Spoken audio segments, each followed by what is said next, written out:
வணக்கம். வேந்தரின் இளங்கதிர் முற்பகல் செய்திகளுக்காக ஷமீனா. முதலில் தலைப்புச் செய்திகள். உள்ளாட்சி தேர்தல் ரத்து செய்ததை எதிர்த்து தமிழக அரசு மேல்முறையீடு இன்று பிற்பகலில் விசாரணைக்கு வர வாய்ப்பு.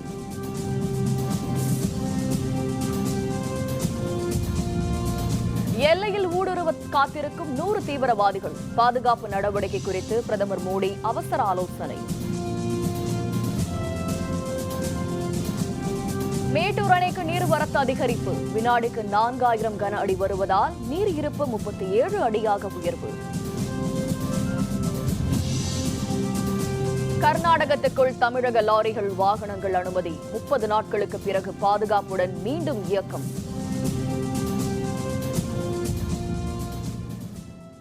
தமிழக உள்ளாட்சி தேர்தல் அறிவிக்கையை சென்னை உயர்நீதிமன்றம் ரத்து செய்துள்ளதை எதிர்த்து தமிழக அரசின் மேல்முறையீட்டு மனு இன்று விசாரணைக்கு வரும் என எதிர்பார்க்கப்படுகிறது. தமிழக உள்ளாட்சி அமைப்புகளுக்கான தேர்தல் வரும் 17 மற்றும் 19ஆம் தேதிகளில் 2 கட்டமாக தமிழ்நாடு தேர்தல் ஆணையம் ஏற்கனவே அறிவித்திருந்தது. இதனிடையே உள்ளாட்சி தேர்தலில் பழங்குடியினருக்கு உரிய இடம் ஒதுக்கப்படவில்லை என்றும், உள்ளாட்சி தேர்தல் தொடர்பான அறிவிக்கையில் உள்நோக்கம் இருப்பதால் உள்ளாட்சி தேர்தலை ரத்து செய்ய வேண்டும் எனவும் திமுக சார்பில் சென்னை உயர்நீதிமன்றத்தில் வழக்கு தொடரப்பட்டது. இதனை விசாரித்த சென்னை உயர்நீதிமன்றம் தமிழ்நாடு தேர்தல் ஆணையம் செப்டம்பர் 26ஆம் தேதி வெளியிட்ட அறிவிக்கையை ரத்து செய்துள்ளது. எனவே இது தொடர்பான 3 அறிவிக்கைகளும் ரத்து செய்யப்படுகிறது என குறிப்பிட்டுள்ளது. உள்ளாட்சி தேர்தல் தொடர்பான புதிய அறிவிக்கையை பிறப்பிக்க வேண்டும் என்றும், டிசம்பர் 31ஆம் தேதிக்குள் உள்ளாட்சி தேர்தலை நடத்தி முடிக்க வேண்டும் என்றும் தெரிவித்துள்ளது. புதிய நிர்வாகிகள் பொறுப்பேற்கும் வரை உள்ளாட்சி அமைப்புகளை நிர்வகிக்க தமிழக அரசு சிறப்பு அலுவலரை நியமிக்க வேண்டும் என்றும், தேர்தலில் போட்டியிடும் வேட்பாளர்கள் தங்களுடைய வேட்புமனுவில் குற்றப்பின்னணி தொடர்பான முழு விவரங்களை தெரிவிக்க வேண்டும், குற்றப்பின்னணி உடையவர்கள் வேட்பாளர்களாக நிறுத்தக்கூடாது என தேர்தல் ஆணையம் அரசியல் கட்சிகளுக்கு அறிவிக்க வேண்டும் என்றும் சென்னை உயர்நீதிமன்றம் தெரிவித்துள்ளது. தமிழகத்தில் 2 கட்டமாக நடைபெறவிருந்த உள்ளாட்சி தேர்தலை சென்னை உயர்நீதிமன்றம் ரத்து செய்துள்ளது. இதனை எதிர்த்து தமிழக அரசு மற்றும் மாநில தேர்தல் ஆணையம் சார்பில் மேல்முறையீடு செய்யப்படுகிறது. இந்த வழக்கு சென்னை உயர்நீதிமன்றத்தில் 2 நீதிபதிகள் கொண்ட அமர்வு முன்பு இன்று பிற்பகலில் விசாரணைக்கு வரும் என எதிர்பார்க்கப்படுகிறது. இதனிடையே தமிழக அரசின் மேல்முறையீட்டு மனு விசாரணைக்கு வந்தால் தங்கள் தரப்பு வாதங்களையும் கேட்காமல் உத்தரவு பிறப்பிக்க கூடாது என கோரி சென்னை உயர்நீதிமன்றத்தில் திமுக சார்பில் கேவியட் மனு தாக்கல் செய்யப்பட்டுள்ளது. பாகிஸ்தானிலிருந்து இந்தியாவுக்குள் ஊடுருவ 100 தீவிரவாதிகள் தயார் நிலையில் இருப்பதாக உளவுத்துறை எச்சரிக்கை விடுத்துள்ளதை அடுத்து எல்லையில் கண்காணிப்பு தீவிரப்படுத்தப்பட்டுள்ளது. பாகிஸ்தான் ஆக்கிரமிப்பு காஷ்மீரில் இந்திய ராணுவம் தாக்குதல் நடத்தியதற்கு பதிலாக தீவிரவாதிகளை ஊடுருவ செய்து இந்தியாவின் முக்கிய இடங்களில் தாக்குதல் நடத்த இருப்பதாக உளவுத்துறை எச்சரிக்கை விடுத்துள்ளது.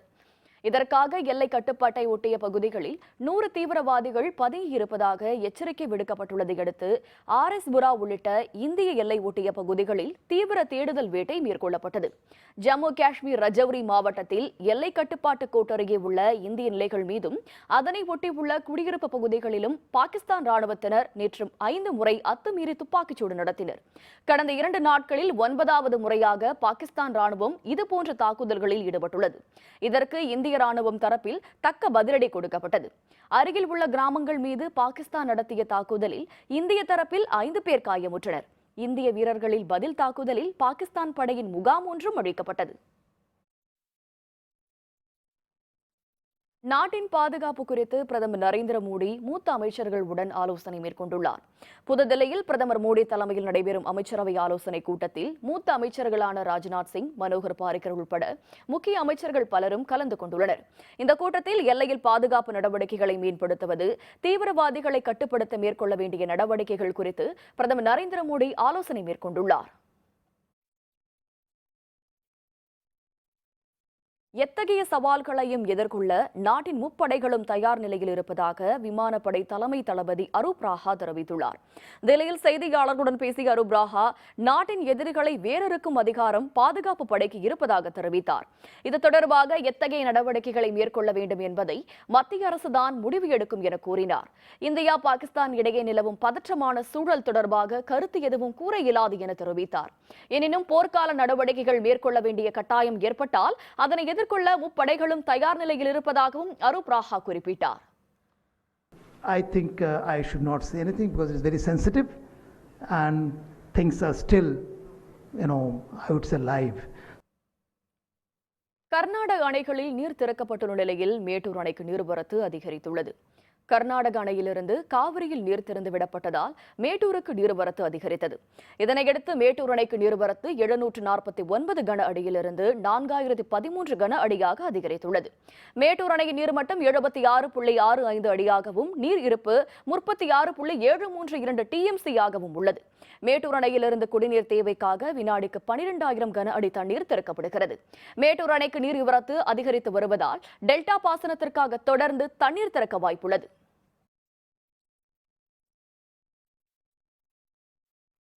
பெட்ரோல் விலை லிட்டருக்கு 14 காசுகளும் டீசல் விலை லிட்டருக்கு 10 காசுகளும் உயர்த்தப்பட்டுள்ளன. விலை உயர்வு நள்ளிரவு முதல் நடைமுறைக்கு வந்துள்ளது. பெட்ரோல் மற்றும் டீசல் முகவர்களுக்கான கமிஷன் தொகை உயர்த்தப்பட்டுள்ளது. இதனால் நாடு முழுவதும் பெட்ரோல் டீசல் விலை அதிகரிக்கப்பட்டுள்ளது. இதன்படி பெட்ரோல் விலை லிட்டருக்கு 14 காசுகளும் டீசல் விலை லிட்டருக்கு 10 காசுகளும் உயர்த்தப்பட்டுள்ளன. இந்த விலை உயர்வு நள்ளிரவு முதல் நடைமுறைக்கு வந்துள்ளதாக பொதுத்துறை எண்ணெய் நிறுவனங்கள் அறிவித்துள்ளன.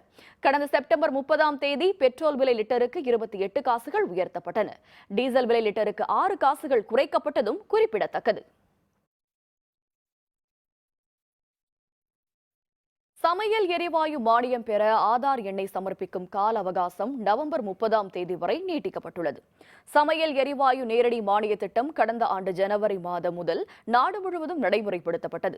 இந்த திட்டத்தின்படி எரிவாயு சிலிண்டரை சந்தை விலையில் வாடிக்கையாளர்கள் வாங்க வேண்டும். பின்னர் இதற்கான மானிய தொகை வாடிக்கையாளர்களின் வங்கிக் கணக்கில் செலுத்தப்படும்.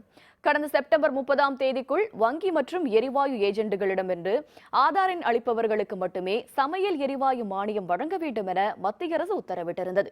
தற்பொழுது இதற்கான கால அவகாசம் நவம்பர் 30 வரைக்கும் நீட்டிக்கப்பட்டுள்ளதாக மத்திய அரசு அறிவித்துள்ளது. மோசமான வானிலை காரணமாக GSAT-18 செயற்கைக்கோள் விண்ணில் செலுத்துவது ஒத்திவைக்கப்பட்டுள்ளது. இந்திய விண்வெளி ஆராய்ச்சி மையமான இஸ்ரோ தகவல் தொடர்பு, கடல்சார் ஆராய்ச்சி, வானிலை பயன்பாடு என பல்வேறு விதமான செயற்கைக்கோள்களை வடிவமைத்து ஸ்ரீஹரிகோட்டா விண்வெளி ஏவு மையத்திலிருந்து விண்ணில் செலுத்தி வருகிறது. தற்பொழுது தொலைத்தொடர்பு தகவல்களை துல்லியமாக கண்டறியும் வகையில் அதிநவீன வசதிகள் கொண்ட GSAT-18 செயற்கைக்கோளை இஸ்ரோ வடிவமைத்துள்ளது. இதனை தென் அமெரிக்காவில் உள்ள பிரெஞ்சு கயானா ராக்கெட் ஏவுதளத்திலிருந்து ஏரியான் 5 ராக்கெட் மூலம் இன்று அதிகாலை விண்ணில் செலுத்த திட்டமிடப்பட்டது. இதனிடையே மோசமான வானிலை காரணமாக GSAT-18 செயற்கைக்கோளை விண்ணில் செலுத்துவது ஒத்திவைக்கப்பட்டுள்ளது. அடுத்த 24 மணி நேரத்திற்கு பிறகு GSAT-18 செயற்கைக்கோளை விண்ணில் ஏவ வாய்ப்புள்ளதாகவும் தெரிகிறது. சென்னை உயர்நீதிமன்றத்திற்கு புதியதாக நியமிக்கப்பட்டுள்ள 15 நீதிபதிகள் இன்று பதவியேற்றனர். சென்னை உயர்நீதிமன்றத்திற்கு புதியதாக 15 நீதிபதிகளை நியமித்து கடந்த வாரம் குடியரசுத் தலைவர் பிரணாப் முகர்ஜி உத்தரவிட்டிருந்தார். நீதிபதிகள் வி. பார்த்திபன், ஆர். சுப்பிரமணியன், கோவிந்தராஜ், சுந்தர், சுரேஷ்குமார், நிஷா பானு ஆகியோர் உட்பட 15 நீதிபதிகள் பதவியேற்க உள்ளதாக தகவல் வெளியாகியுள்ளது.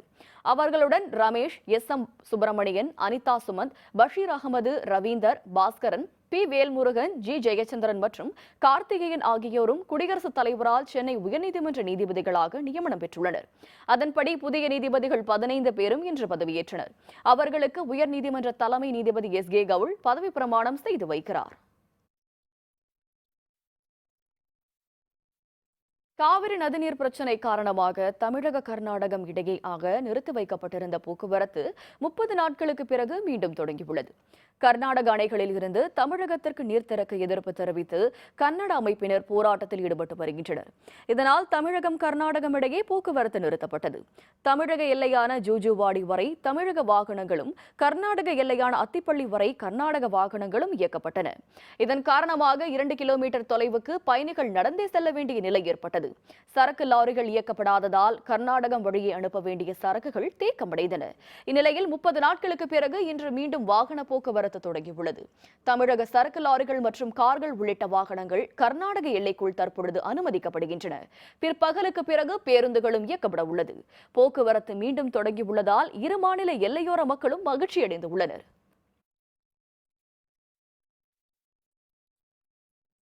வீட்டின் பின்பக்க கதவு உடைந்து 35 சவரன் நகை பணம் திருட்டு, அடையாளம் தெரியாத நபர்களை தேடும் பணி முனைப்பு. விவரம் விளம்பர இடைவேளைக்கு பிறகு.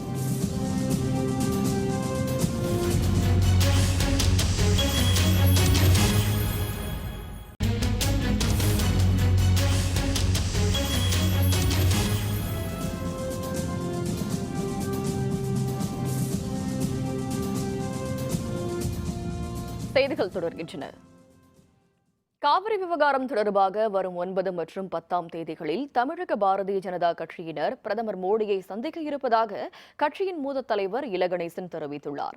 சென்னை விமான நிலையத்தில் செய்தியாளர்களுடன் பேசிய அவர், நாடாளுமன்றத்தில் சட்டம் இயற்றுவதன் மூலமே காவிரி மேலாண்மை வாரியத்தை அமைக்க முடியும் என்றும், வாரியம் அமைப்பதை வலியுறுத்தி வரும் 9 மற்றும் 10ஆம் தேதிகளில் தமிழக பாரதிய ஜனதா சார்பில் பிரதமரை நேரில் சந்தித்து வலியுறுத்த இருப்பதாகவும் தெரிவித்தார். மத்திய அரசாங்கம் காவேரி மேலாண்மை வாரியம் நாங்கள் அமைக்கப் போவதில்லை என்று சொல்லவில்லை. அமைக்கக்கூடாது என்கின்ற கர்நாடகத்தின் வாதத்தையும் மத்திய அரசாங்கம் ஏற்றுக்கொள்ளவில்லை. இன்னும் கூட தமிழகத்திலிருந்து நாங்கள் முக்கியமான ஒரு சில பேர் 9-10 தேதிகளில் டெல்லி செல்ல இருக்கிறோம். சென்னை விமான நிலையத்தில் தங்கம் மற்றும் வெளிநாட்டு பணத்தை கடத்தியதாக ஒரே நாளில் ஒரு பெண் உள்பட 3 பேர் கைது செய்யப்பட்டுள்ளனர். அவர்களிடமிருந்து 1 கிலோ 70 கிராம் தங்கமும் 51 லட்சம் ரூபாய் பணமும் பறிமுதல் செய்யப்பட்டுள்ளது.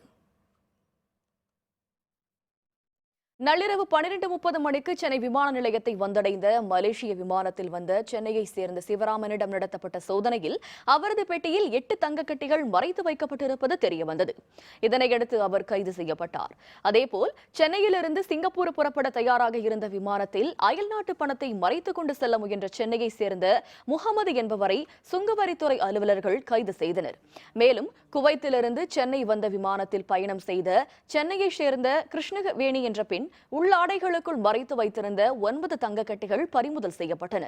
ஒரே நாளில் தங்கம் மற்றும் அயல்நாட்டு பணம் ஆகியவற்றை கடத்தியதாக பெண் உள்பட 3 பேர் கைது செய்யப்பட்டுள்ளதும் குறிப்பிடத்தக்கது. அரியலூர் அருகே வீட்டின் பின்பக்க கதவை உடைத்து 35 சவரன் தங்க நகைகள் மற்றும் பணம் திருடப்பட்டுள்ள சம்பவம் அப்பகுதியில் பரபரப்பை ஏற்படுத்தியுள்ளது. அரியலூர் அருகே வெங்கடகிருஷ்ணபுரம் கிராமத்தைச் சேர்ந்த முத்துசாமி வீட்டின் பின்பக்க கதவை உடைத்து உள்ளே நுழைந்த அடையாளம் தெரியாத சிலர் பீரோவில் வைக்கப்பட்டிருந்த 35 சவரன் தங்க நகைகள், ரொக்கப்பணம் ஆகியவற்றை திருடி சென்றுள்ளனர். காலையில் நகைகள் திருட போனதைக் கண்டு அதிர்ச்சியடைந்த முத்துசாமி காவல்துறையினருக்கு தகவல் அளித்தார். இதன் பேரில் வழக்கு பதிவு செய்யப்பட்டு திருடர்களின் கால் தடம் உள்ளிட்ட தடயங்களை சேகரித்து விசாரணை நடத்தப்பட்டு வருகிறது. கடந்த 1 வாரத்தில் மட்டும் அரியலூர், வாரணவாசி மற்றும் அதன் சுற்றுவட்டார பகுதிகளில் 5 திருட்டு சம்பவங்கள் நடைபெற்றதால் மக்கள் அச்சமடைந்துள்ளனர். காலையில் எழுந்துச்சு வீட்டை திறந்து பார்க்குறோம் சார். பீரோ கதவு, பின் கதவை திறந்துக்கிட்டு எல்லாத்தையும் அடித்து உடச்சி பீரோ எல்லாம் திறந்து எடுத்துக்கிட்டு அடிச்சுக்கிட்டு போயிட்டானுங்க சார். எல்லாம் ஒரு 30 பவுனு கிட்டத்தட்ட வரும் சார். பின்னாடி வந்து உடச்சி இப்போ பீரோவில் உடச்சி பணத்தை எடுத்துகிட்டு பவுனை எடுத்துக்கிட்டு போயிட்டானுவோ. நான் பின்னாடி போகிறது வந்து எனக்கு ஒன்றும் தெரியல. மணி 12 மணி இருக்கும். எனக்கு காலையில் 5 மணிக்கு தான் எனக்கு தெரியும். கதவை திறந்து லைட்டு போட பார்த்தோன்னா எல்லாம் அப்படியே கிடந்தது. காலையில் எழுந்திரிச்சு திறக்கும் போது தான் ரூம்பை வந்து பார்த்துருக்குறாங்க. புடவைகள், பைலு எல்லாமே இறஞ்சி கிடந்து இருக்குது. உடனே அழுதுகிட்டு வெளியில் வந்து என்னாச்சுன்னு தெரியல, இது எல்லாமே இறஞ்சி இருக்குது, பவுனையும் காணும் பணத்தையும் காணணும் அப்படின்னு சொல்லியிருக்காங்க. கோபிச்செட்டிப்பாளையம் நகராட்சியின் மையப்பகுதியில் உள்ள குப்பை கிடங்கை வேறு இடத்திற்கு மாற்ற வேண்டும் என மக்கள் கோரிக்கை விடுத்துள்ளனர். கோபிச்செட்டிப்பாளையம் நகராட்சியில் நாள்தோறும் சேகரிக்கப்படும் குப்பைகளை கடந்த 15 ஆண்டுகளாக நகரின் மையப்பகுதியான நாயக்கன் காட்டில் கொட்டி வருகின்றனர். இந்த குப்பை கிடங்கில் திடீரென்று தீ விபத்து ஏற்பட்டது. தீயை கட்டுக்குள் கொண்டுவர தீயணைப்பு வீரர்களும் நகராட்சி ஊழியர்களும் ஈடுபட்டுள்ளனர். நகரின் மையப்பகுதியில் இந்த குப்பை கிடங்கு அமைந்துள்ளதால் அதனை சுற்றியுள்ள சுமார் 2000க்கும் அதிகமான வீடுகளில் சுகாதார சீர்கேடு ஏற்படுவதுடன் குடிநீரும் மாசுபட்டுள்ளதாக மக்கள் தெரிவித்துள்ளனர். இந்த பகுதி முழுவதும் புகை மூட்டம் காணப்படுவதால் கண்ணிறைச்சல், மூச்சு திணறல் போன்ற காரணங்களால் மக்கள் அவதிப்பட்டு வருகின்றனர். இதுபோன்ற சம்பவம் தொடர்ந்து நீடிப்பதால் குப்பை கிடங்கை வேறு இடத்திற்கு மாற்ற வேண்டும் என மக்கள் கோரிக்கை விடுத்துள்ளனர். மேடு இருக்கிறதுனால எங்களுக்கு நிலத்தடி நீர் பாதிக்குது. தண்ணியும் 10 நாளைக்கு ஒருக்கா தான் வருது. இப்போ குழந்தைகளுக்கெல்லாம் ஆஸ்துமா வருது, மேல் அரிப்பு வருது. எங்களால் மூச்சு விட முடியல, வெளியவே வரவே முடியறது இல்லை. வீட்டை விட்டு நாங்கள் எத்தனையோ பக்கம் பெடிஷன் கொடுத்துட்டோம். இதுவரையில் எந்த ஆக்ஷனும் இல்லை. நகராட்சி நிர்வாகம் யாருமே கண்டுக்கவே இல்லை. இதனால் எங்களுக்கு வந்து நிறைய நோய்கள் வந்துட்டு இருக்குது. குழந்தைகளுக்கு வந்து நிறைய வாந்தி, பேதி, மயக்கம், பெரியவங்களுக்கு வந்து ஆஸ்துமா, மூச்சு திணறல், இந்த மாதிரி நோய் ஏற்பட்டிருக்குது. நாங்கள் போய் எந்த கம்ப்ளைண்ட் கொடுத்தோம்னா ஏன் இங்கே வந்து வீட்டை கட்டினீங்க அப்படின்னு கேட்குறாங்க. இதுக்கு நாங்கள் என்ன பண்ணுறோன்னு தெரில. கோயம்புத்தூர் மாவட்ட இந்து முன்னணி செய்தி தொடர்பாளர் சசிகுமார் படுகொலை விவகாரம் தொடர்பாக 4 பேரின் புகைப்படங்களை குற்றப்புலனாய்வுத்துறை வெளியிட்டுள்ளது. கோயம்புத்தூர் மாவட்ட இந்து முன்னணி செய்தி தொடர்பாளர் சசிகுமார் அடையாளம் தெரியாத சிலரால் கடந்த மாதம் 22ஆம் தேதி படுகொலை செய்யப்பட்டார்.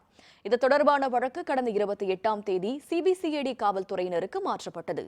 கொலை சம்பவம் நடந்த இடத்தில் பொருத்தப்பட்டுள்ள கண்காணிப்பு கேமராக்களின் பதிவுகளை குற்றப்புலனாய்வுத்துறை ஆய்வு மேற்கொண்டது.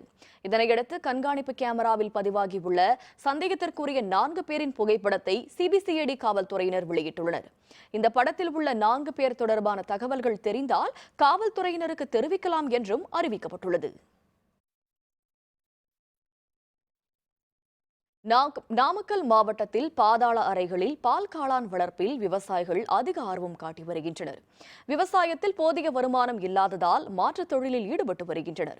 நாமக்கல் மாவட்டத்தில் முட்டை உற்பத்தி, லாரிகளை வடிவமைத்தல், ஜவுளி தொழில் என பல்வேறு முக்கிய தொழில்கள் நடைபெற்று வருகின்றன.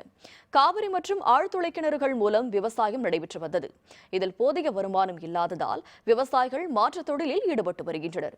தற்பொழுது காளான் வளர்ப்பு தொழில் அந்த மாவட்டங்களில் பிரபலம் அடைந்து வருகிறது.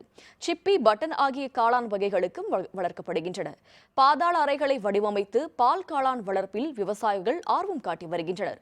குறைந்த அளவு தண்ணீரை பயன்படுத்தி ஓய்வு நேரத்தில் குடிசை தொழிலாக செய்து வந்தால் நல்ல வருமானம் கிடைக்கும் என இதில் ஈடுபட்டுள்ளவர்கள் தெரிவித்துள்ளனர். காளான்னு சொன்னாவே எல்லாருமே வந்துட்டு இந்த ஊட்டி பட்டன் காளான் மாத்திரமே நம்ம ஜனங்களுக்கு எல்லாருக்கும் இதுவரைக்கும் தெரிஞ்சுக்கிட்டு இருந்துச்சு. இப்போ ஆஸ் ஆன் டேட் எல்லாருமே பிரியாணிக்குன்னா தி பெஸ்ட்டு அப்படின்னு சொல்லிட்டு பண்ண ஆரம்பிச்சிட்டாங்க. பால் காளான்னு பொறுத்த வரைக்கும் 25லிருந்து 35 உங்களுக்கு நல்லாவே வளரும். அதனால் வருஷம் முழுசும் இது பண்ண. மதுரை மீனாட்சி அம்மன் கோவிலில் நவராத்திரி விழா கோலாகலமாக தொடங்கி நடைபெற்று வருகிறது. புராண வரலாற்றை உணர்த்தும் கொலுபொம்மை கண்காட்சியை ஏராளமானோர் கண்டுகளித்தனர்.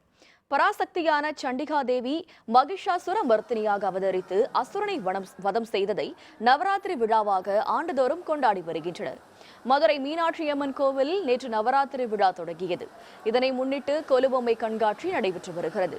குமரகுருபரருக்கு சிவபெருமான் முத்துமாலை வழங்குவது, பாண்டிய மன்னனின் அவையில் வாதாடி தருமிக்கு பொற்கிழி வழங்கியது, தசவதார பொம்மைகள் என பல கடவுள்களின் பொம்மைகள் காட்சிக்கு வைக்கப்பட்டுள்ளன.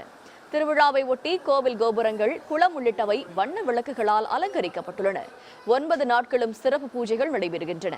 கொலுபொம்மை கண்காட்சியை ஏராளமானோர் நீண்ட வரிசையில் காத்திருந்து கண்டுகளித்தனர்.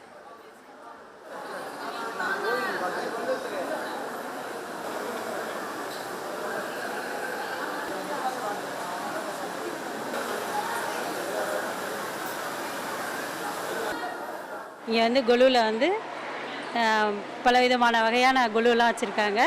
இதில் மதுரை மீனாட்சி அம்மன் திருக்கைலாய வடிவங்கள், அப்புறம் மீனாட்சி அம்மன் திருக்கல்யாணம், அப்புறம் மதுரையின் பழமையும் புதுமை எல்லா இதுவுமே வச்சுருக்காங்க. நல்லா இருந்தது. ஒவ்வொரு அம்சமும் சூப்பராக இருக்குது. இந்த தடவை புதுசாக இந்த கைலாய காட்சி, பொற்கிளி வழங்குறது, அதெல்லாம் பிள்ளைகளுக்கு புரிகிற மாதிரி மேலேயும் தலைப்பு கொடுத்து கீழே வச்சுருக்காங்க. பிள்ளைங்களுக்கும் பார்க்குற மாதிரி இருக்குது, நாங்களும் பெரியவங்களும் ரசிக்கிற மாதிரி இருக்குது.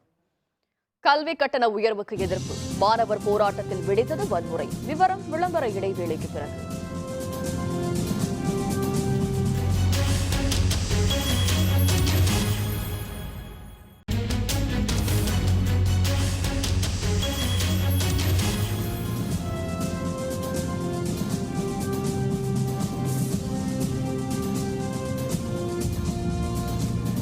செய்திகள் தொடர்கின்றன. இனி அயலக செய்திகள்.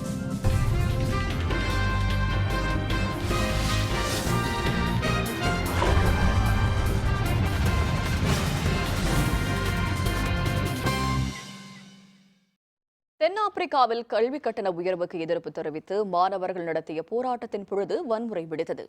தென்னாப்பிரிக்காவில் பல்கலைக்கழக கல்வி கட்டணத்தை 8% அதிகரிக்க பரிந்துரைக்கப்பட்டுள்ளது. இதற்கு மாணவர்கள் எதிர்ப்பு தெரிவித்து போராட்டத்தில் ஈடுபட்டனர்.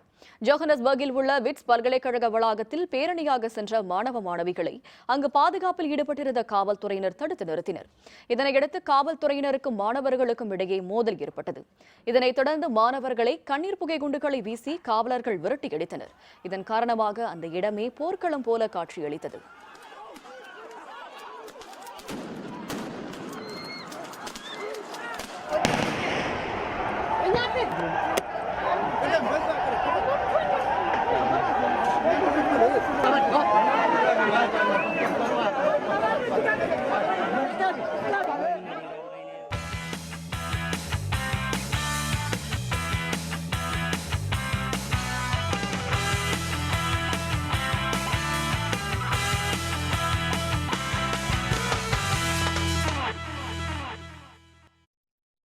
பிரபல டென்னிஸ் வீராங்கனை மரியா ஷரபோவாவின் தடைக்காலம் 15 மாதங்களாக குறைக்கப்பட்டுள்ளது. ரஷ்யாவை சேர்ந்த பிரபல டென்னிஸ் வீராங்கனை மரியா ஷரபோவா தடை செய்யப்பட்ட ஊக்க மருந்தை பயன்படுத்தியதால் பன்னாட்டு டென்னிஸ் சங்கம் 2 ஆண்டுகள் தடை விதித்தது. ஊக்க மருந்து என தெரியாமல் தான் பயன்படுத்தியதாக கூறிய ஷரபோவா தடையை எதிர்த்து பன்னாட்டு விளையாட்டு தீர்ப்பாயத்தில் மனு தாக்கல் செய்தார். இதனை விசாரித்த தீர்ப்பாயம் தடை செய்யப்பட்ட ஊக்க மருந்தை பயன்படுத்தியது விதிமுறையை மீறிய செயல் என தெரிவித்தது. எனினும் ஷரபோவாவின் தடைக்காலம் 15 மாதங்களாக குறைக்கப்படுவதாக அறிவித்துள்ளது. 2017 ஏப்ரல் 26ஆம் தேதியுடன் இந்த தடைக்காலம் முடிவடைவதால் அதன்பின் பன்னாட்டு போட்டிகளில் விளையாடுவேன் என ஷரபோவா தெரிவித்துள்ளார். இந்தியன் சூப்பர் லீக் கால்பந்து தொடரின் இன்றைய போட்டியில் கேரள அணியுடன் கொல்கத்தா அணி பல பரீட்சை நடத்துகிறது. இந்தியன் சூப்பர் லீக் கால்பந்து தொடரின் 4வது லீக் போட்டி நேற்று நடைபெற்றது.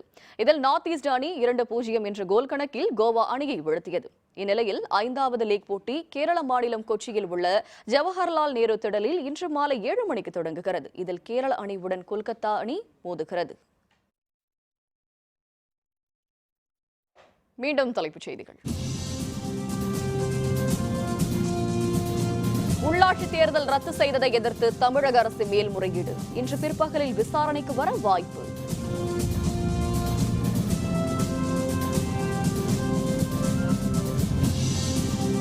எல்லையில் ஊடுருவ காத்திருக்கும் 100 தீவிரவாதிகள் பாதுகாப்பு நடவடிக்கை குறித்து பிரதமர் மோடி அவசர ஆலோசனை.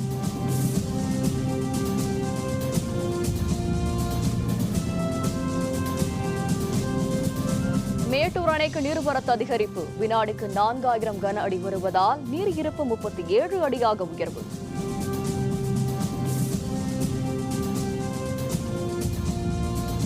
கர்நாடகத்துக்குள் தமிழக லாரிகள் வாகனங்கள் அனுமதி 30 நாட்களுக்கு பிறகு பாதுகாப்புடன் மீண்டும் இயக்கம்.